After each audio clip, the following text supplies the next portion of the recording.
What's poppin', people? It's Dante here in Fairmount Park.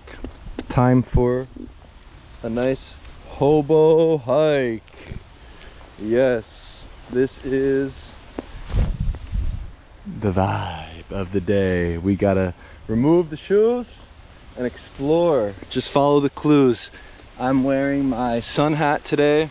This is the hat that I wore all throughout the world when I was a Peace Corps volunteer in Zambia, Africa.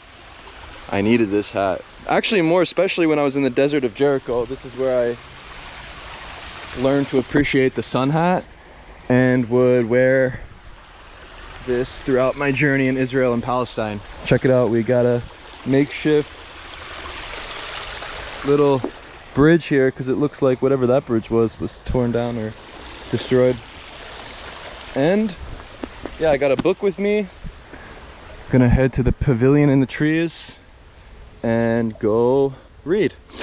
Yeah, there's something about nature that's calling me in. There's this dichotomy between my love for society and the city, but also the peace and tranquility that can be found on a nature path like these.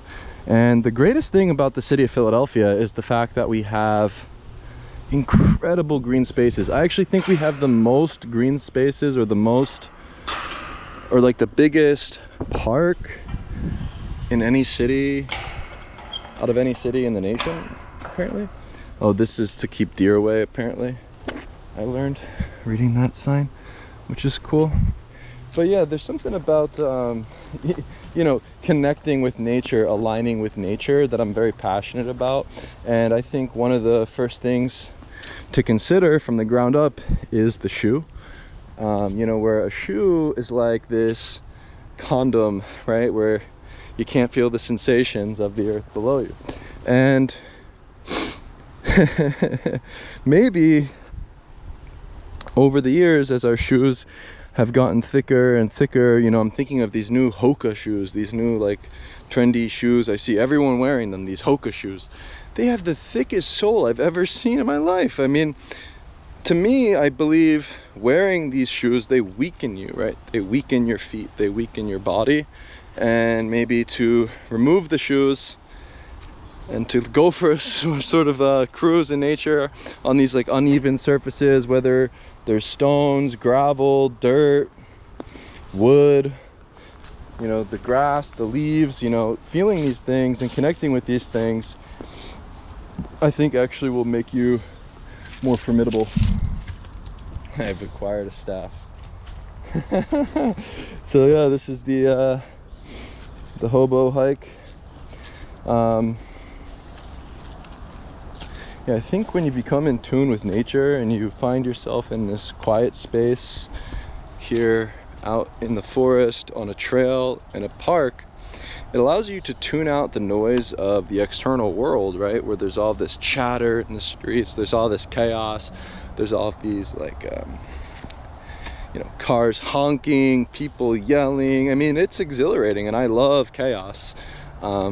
But there is chaos even to be found, you know, just the way in which the weeds grow in nature, right? There's infinite novel experiences to have here. And, you know, I think in this modern world, we are seeking novelty. And novelty, it's actually extremely easy to achieve, right? Just look at a tree canopy and the tapestry of beauty. You know, there's something about the leaves and the way they wiggle, or, you know, listening to the insects and listening to the birds, and, you know, smelling and enjoying this fresh air.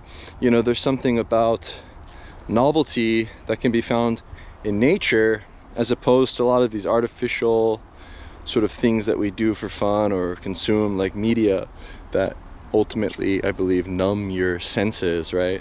And so I think maybe through returning to nature, we can enjoy the sensory experience of nature, right? The sounds, the smells, the sights, the feeling, right? There's something about returning to nature where you have this open space, right? Think of the open space, being outdoors more, in a world where we are confined to cages like zoo animals, right? This is like the metaphorical cage here, right? This is actually a physical cage, right?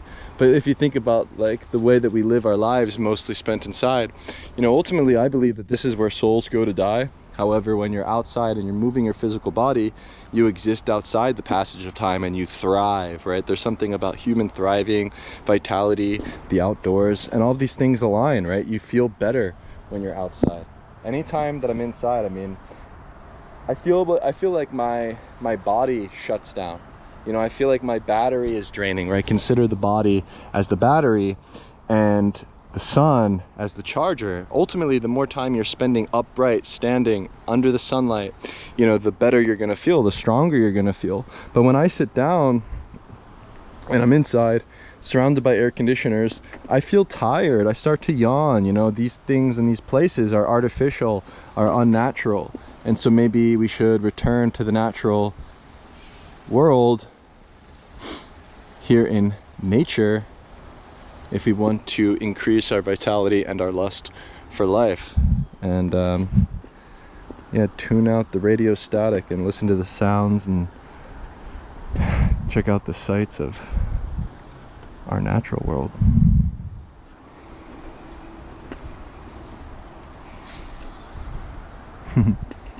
Look at that tree. Yeah, this is the tree house that I never had as a kid.